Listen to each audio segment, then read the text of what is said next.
ಎಲ್ಲರಿಗೂ ನನ್ನ ನಮಸ್ಕಾರಗಳು।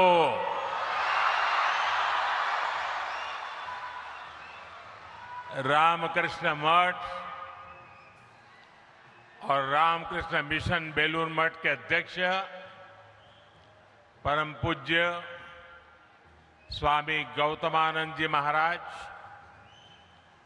श्री रामकृष्ण आश्रम मैसूरू के अध्यक्ष पूज्य स्वामी मुक्तिदानंद जी, रामकृष्ण मठ और रामकृष्ण मिशन के ट्रस्टी पूज्य स्वामी यादवेंद्रानंद जी, राज्यपाल श्री थावरचंद गहलोत जी, मुख्यमंत्री श्री D.K. शिवकुमार जी, सांसद यदुवीर कृष्णदत्त चामराज वाडियार जी, विधायक विजेंद्र येदियुरप्पा जी, के हरीश गौड़ा जी, अन्य महानुभाव, पूज्य संतगण और भाइयों और बहनों, सर्वप्रथम मैं मैसूरू की अधिष्ठात्री देवी मां चामुंडेश्वरी को प्रणाम करता हूं। अभी 2 दिन पहले ही हम सभी ने गुरु पूर्णिमा भी मनाई है। आप सब जानते हैं, मेरी यात्रा जहां से शुरू हुई और आज मैं जहां हूं, इसमें रामकृष्ण मिशन का बहुत अहम योगदान है। मैं 3 महीने पहले हावड़ा में बेलूर मठ गया था। सभी पूज्य संतों से सत्संग करने का अवसर मिला था।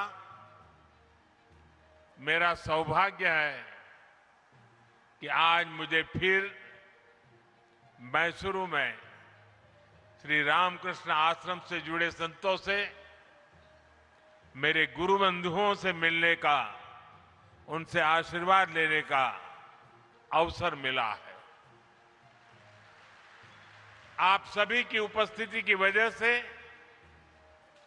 आज मैसूरू की इस पवित्र भूमि पर मुझे एक अलग ही ऊर्जा अनुभव हो रही है। मैं आप सभी संतों के चरणों में सादर प्रणाम करता हूं। साथियों, मैसूरू भारत की अनादि सांस्कृतिक चेतना का केंद्र रहा है।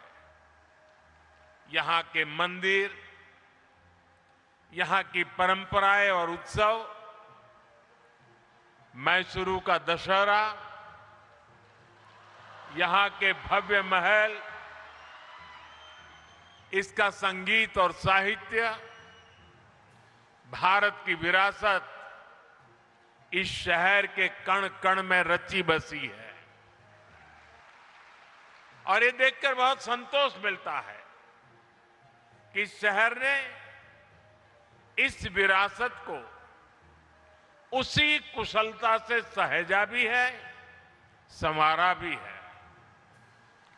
श्री रामकृष्ण आश्रम और स्वामी विवेकानंद जी की स्मृतियां भी मैसूरू की विरासत का ही एक समृद्ध हिस्सा है। कुछ देर पहले मैं उस ऐतिहासिक भवन में भी गया था जहां स्वामी विवेकानंद जी ने अपने प्रवास के दौरान कुछ समय बिताया था। कर्नाटका के कितने ही विद्वान और मनीषी इस स्थान से जुड़े रहे हैं। राष्ट्र कवि कुवेंपु जैसे महापुरुष जब मैसूर में थे, उनका भी रामकृष्ण आश्रम से गहरा जुड़ाव था। आज Swami Vivekananda cultural youth centre यानी विवेक का स्मारका के उद्घाटन के जरिए हम इस मिशन को नया विस्तार दे रहे हैं। इसके लिए मैं श्री रामकृष्ण आश्रम और इसके जुड़े सभी विद्वानों को हार्दिक बधाई देता हूं। साथियों, व्यक्ति से विभूति का निर्माण एकाएक नहीं होता। इसके लिए हमें जीवन की अनगिनत परीक्षाएं देनी होती है, साधना करनी होती है, तप करना होता है, खुद को तपाना पड़ता है, खपाना पड़ता है। ख्याति के बाद तो संसार पीछे खड़ा होता है, लेकिन तप के समय महान विभूतियों को पहचानना आसान नहीं होता। जो साधक को तपस्या में पहचानता है, वो उसकी सिद्धि का सहभागी भी होता है। इसलिए भाइयों बहनों, स्वामी विवेकानंद जी के जीवन में मैसूरू का इतना अहम योगदान था। करीब 130 वर्ष पहले स्वामी जी एक युवा सन्यासी के रूप में भ्रमण करते हुए मैसूरू आए थे। तब उनकी प्रसिद्धि वैसी नहीं थी,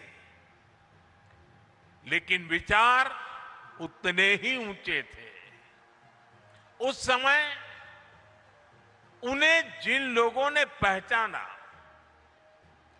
जो उनके साथ जुड़े, उनमें से एक प्रमुख नाम मैसूरू के तत्कालीन महाराजा के भी था।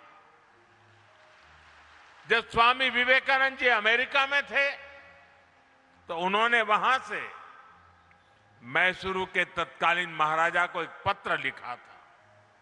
उसमें उन्होंने स्वयं महाराजा के सहयोग का उल्लेख किया था। साथियों, स्वामी विवेकानंद जी ने भारतीय चेतना को आत्मसात किया था। उन्होंने शास्त्रों को आत्मसात किया था, जो कहते हैं परम परोपकारार्थ यो जीवति स जीवति, अर्थात वास्तव में वही जीता है जो दूसरों के लिए जीता है। इसी मंत्र पर चलते हुए मैसूरू के इस श्री रामकृष्ण आश्रम ने पिछले वर्ष अपने 100 साल पूरे किए हैं। शिक्षा और स्वास्थ्य से जुड़ी सेवाएं हो या प्राकृतिक आपदा में राहत कार्य, श्री रामकृष्ण आश्रम ने स्वामी विवेकानंद जी की विरासत को जीवंत रखा है। मुझे विश्वास है विवेक का स्मारका साधकों और श्रद्धालुओं के लिए आत्मिक उत्थान का एक तीर्थ बनेगा। स्वामी विवेकानंद जी की प्रेरणा थी शिव ज्ञाने जीव सेवा, यानी जीव की सेवा ही शिव की सेवा है। हमें इस विवेक का स्मारक में इसलिए ऐसे युवाओं को गढ़ना है जिनके लिए समाज और राष्ट्र के हित, गरीब वंचित के दुख अपने सुख दुख से ऊपर हो, जिन युवाओं के लिए राष्ट्र प्रथम ही सर्वोपरि मंत्र हो, मां भारती की सेवा ही जिनका जीवन लक्ष्य हो। साथियों, स्वामी विवेकानंद जी युवाओं की शिक्षा को राष्ट्र निर्माण का मजबूत आधार मानते थे। उन्होंने स्वयं ये देखा था कि कैसे दुनिया के देश अपने युवाओं को शिक्षित बना रहे हैं। लेकिन दुर्भाग्य से तब भारत गुलाम था। भारत के युवा भी गुलामी की जंजीरों में जकड़े हुए थे। उस दौर से लेकर अब तक भारत के युवा ने एक लंबी यात्रा तय की है। भारत का जो युवा कभी जंजीरों में था, आज वो युवा दुनिया के विकास को गति दे रहा है। आज भारत की अर्थव्यवस्था सबसे तेजी से आगे बढ़ रही है। किसकी वजह से? भारत के युवाओं के सामर्थ्य से। आज भारत में दुनिया की तीसरा सबसे बड़ा स्टार्टअप इकोसिस्टम है। किसकी वजह से? भारत के युवाओं के सामर्थ्य से। आज भारत दुनिया का दूसरा सबसे बड़ा मोबाइल फोन निर्माता बन चुका है। किसकी वजह से? भारत के युवाओं के सामर्थ्य से। आज भारत से बने डिजिटल सॉल्यूशंस दुनिया के अनेक देशों के लिए प्रेरणा बन रहे हैं। किसकी वजह से? भारत के युवाओं के सामर्थ्य से। आज भारत सेमीकंडक्टर मैन्युफैक्चरिंग की नई यात्रा पर तेजी से आगे बढ़ रहा है। किसकी वजह से? भारत के युवा के सामर्थ्य से। आज Bharat AI, deep-tech, space, technology और इनोवेशन के नए अध्याय लिख रहा है। किसकी वजह से? भारत के युवाओं के सामर्थ्य से। अभी कुछ दिन पहले ही हमने देखा है, भारत के युवाओं ने अंतरिक्ष में कमाल कर दिया है। पहली बार युवाओं का बनाया हुआ एक प्राइवेट कंपनी का रॉकेट अंतरिक्ष तक पहुंचा है। आज कोई भी सेक्टर हो, भारत का युवा अपना दम खम दिखा रहा है। हम सभी अपने आसपास देख रहे हैं, आज छोटे से छोटे व्यवसाय में लगा युवा भारत की डिजिटल इकोनॉमी को आगे बढ़ा रहा है। वो मुद्रा लोन के जरिए नई शुरुआत कर रहा है। वो देश की स्टार्टअप रिवॉल्यूशन को लीड कर रहा है। आत्मनिर्भर भारत का अभियान हो, मेक इन इंडिया का अभियान हो, इसकी सफलता के पीछे भारत के युवाओं की ही ताकत है। साथियों, किसी भी देश में युवाओं का सामर्थ्य तभी उस राष्ट्र की शक्ति बनता है जब उसे सही अवसर मिले, जब उसे सही दिशा मिले और जब उसे अपनी ही धरती पर बड़े सपने देखने, उन्हें पूरा करने का भरोसा मिले। और इसमें बहुत बड़ी भूमिका हमारे शिक्षा संस्थानों की होती है। मुझे खुशी है कि आज भारत में शिक्षण संस्थाओं की संख्या लगातार बढ़ रही है। पिछले 12 वर्षों में 650 से ज्यादा नई यूनिवर्सिटीज बनी है। पिछले 12 वर्षों में करीब 14,000 नए कॉलेज बने हैं।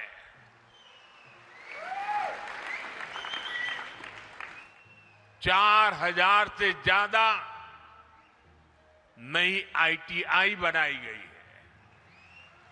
9 नए IIM, 7 नई IIT और 13 नए एम्स भी स्थापित किए गए हैं। आज देश में MBBS की सीटें करीब 1,40,000 हो चुकी है। मेडिकल कॉलेजों की संख्या बढ़कर 823 हो गई है। साथियों, एक और हम एजुकेशन इंफ्रास्ट्रक्चर को मॉडर्नाइज कर रहे हैं, साथ ही शिक्षा व्यवस्था को भी आधुनिक जरूरतों के हिसाब से ढाला जा रहा है।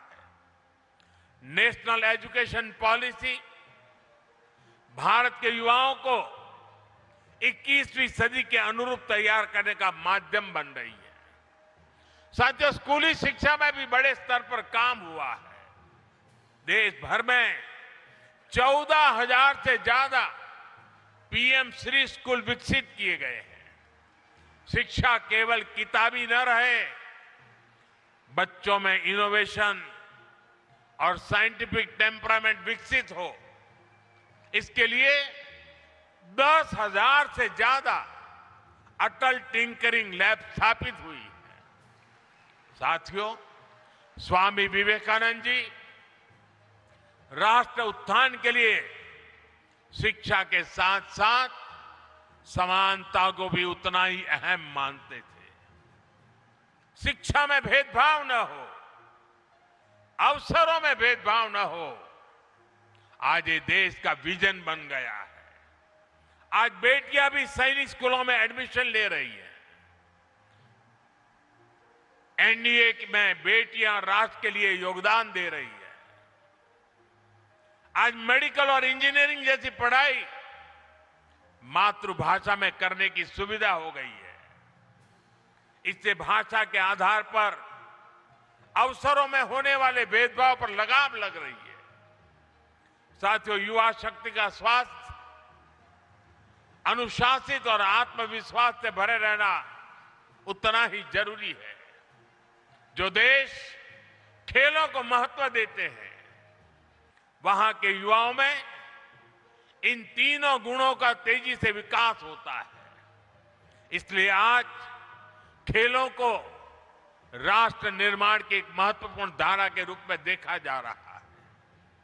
खेलो India, youth games, university games, para games और विंटर गेम्स जैसे आयोजनों ने देश भर के युवाओं को अपनी प्रतिभा दिखाने का मंच दिया है। आज देश भर में आधुनिक स्पोर्ट्स इंफ्रास्ट्रक्चर का विस्तार हो रहा है। खेलो इंडिया सेंटर के माध्यम से सुविधाएं बढ़ रही है। गांवों से लेकर छोटे शहरों तक नई प्रतिभाओं की पहचान की जा रही है। और साथियों, आज इस अभियान के परिणाम भी साफ साफ दिखाई दे रहे हैं। अंतर्राष्ट्रीय खेल प्रतियोगिताओं में भारत का प्रदर्शन बेहतर होता जा रहा है। हमारे खिलाड़ी नए नए कीर्तिमान बना रहे हैं। हमारी बेटियां देश का गौरव बढ़ा रही हैं। साथियों, स्वामी विवेकानंद जी की तरह हमें विवेक का स्मारक बड़े उद्देश्य के लिए कार्य करने की प्रेरणा देता है। ऐसे स्थान पर